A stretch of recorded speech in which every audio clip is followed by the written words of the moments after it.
L'immunité adaptative, ou l'immunité acquise, c'est notre deuxième ligne de défense. Bonjour à tous, et bienvenue dans cette nouvelle vidéo. Après avoir vu les bases de l'immunité, et de la réponse innée, découvrons maintenant l'immunité adaptative. Dans l'immunité innée, après la phagocytose, les phagosomes macrophages, et cellules dendritiques, deviennent des cellules présentatrices d'antigènes, ou CPA. Puis, une interaction se produit, entre le macrophage CPA, et les lymphocytes T4 ou TCD4, et T8 ou TCD8. Cette interaction est en fait, une coopération directe, entre ces cellules.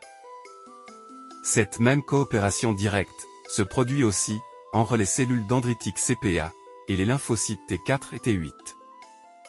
Lors de cette coopération directe, les récepteurs des lymphocytes T, reconnaissent le CMH du CPA, et l'antigène qu'il présente.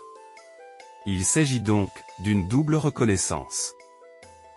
Cette double reconnaissance, entre CPA et lymphocytes T4, T8, déclenche une deuxième coopération, cette fois-ci indirecte, qui se produit par l'intermédiaire, de substances chimiques, appelées interleukines. Les CPA, libèrent l'interleukine 1, activant les lymphocytes T4, et T8 sensibilisés. En subissant l'action de l'interleukine 1, les lymphocytes T4, libèrent l'interleukine 2, agissant sur elle-même, et sur les lymphocytes T8, et aussi sur les lymphocytes B, activés par l'antigène. Sous l'effet de l'auto-activation, par l'interleukine 2, les lymphocytes T4, se différencient en lymphocytes T auxiliaires, ou lymphocytes T helper, dirigeant l'immunité adaptative, cellulaire et humorale. Commençons d'abord, par le cas de la réponse immunitaire, à médiation cellulaire. Lors de l'initiation, de la réponse adaptative cellulaire, les lymphocytes T helper, vont activer les lymphocytes T8, préalablement sensibilisés par l'interleukine 1. Cette activation, conduit les lymphocytes T8, à se différencier en lymphocytes T8 cytotoxiques, ou LTC. Les lymphocytes TC activés, vont reconnaître les phagocytes pollués, par les débris du virus, et toute autre cellule infectée, par le même antigène. Cette reconnaissance, est en fait une interaction, entre le complexe CMH1, antigène, présenté par la cellule cible, et le récepteur T, du lymphocyte T8 cytotoxique. Suite à cette double reconnaissance, les lymphocytes TC, deviennent actifs, et libèrent deux types de molécules cytotoxiques, perforine, et granzyme. Les molécules de perforine, se fixent sur la cellule cible, en créant des pores, sur sa membrane plasmique. À travers ces pores, les molécules de granzyme, passent dans le cytoplasme de la cellule cible, activant sa destruction par apoptose. Vu que c'est l'action directe, des lymphocytes T8 cytotoxiques, qui détruit la cellule cible, la réponse immunitaire adaptative ici, est qualifiée de réponse, à médiation cellulaire.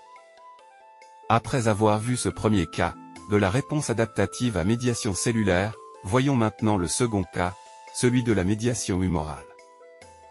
Rappelons d'abord, que lors de la coopération indirecte, par les cytokines, les lymphocytes T4 helper, n'activent pas seulement les LT8, mais aussi les lymphocytes B.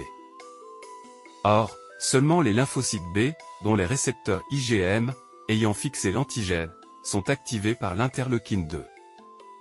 Une fois activés, ces lymphocytes B spécifiques à l'antigène, vont se multiplier, tout en exprimant le même type de récepteur IgM, sur leur membrane. Et sous l'action d'autres cytokines, sécrétées par les LTH, notamment les interleukines 5 et 6, les lymphocytes B se différencient en plasmocytes, cellules productrices d'anticorps. Les anticorps produits, et libérés par les plasmocytes, sont tous identiques, et spécifiques au virus provoquant la réaction immunitaire, et à ses antigènes. Ces anticorps, circulent dans le sang et la lymphe, se fixent sur les virus, et sur leurs antigènes, puis les neutralisent, en formant des complexes immuns. Parmi les anticorps, les immunoglobulines IgG, sont les plus abondants dans le sang et la lymphe. Ils neutralisent efficacement les virus et leurs antigènes. À la fin de la réaction immunitaire adaptative, qu'elle soit cellulaire, ou humorale, les débris des cellules détruites, par les lymphocytes T cytotoxiques, ainsi que les complexes humains, résultant de l'interaction, anticorps-antigènes, sont tous éliminés par phagocytose. En résumé, l'immunité adaptative repose sur deux réponses, cellulaire et humorale. Ensemble, elles éliminent les agents pathogènes. Mais surtout, elles laissent une mémoire immunitaire, assurant une protection renforcée, en cas de nouvelles infections par les mêmes agents. À quoi correspond donc la mémoire immunitaire, et quel rôle joue-t-elle dans la protection de l'organisme? C'est ce que nous allons découvrir dans une prochaine vidéo.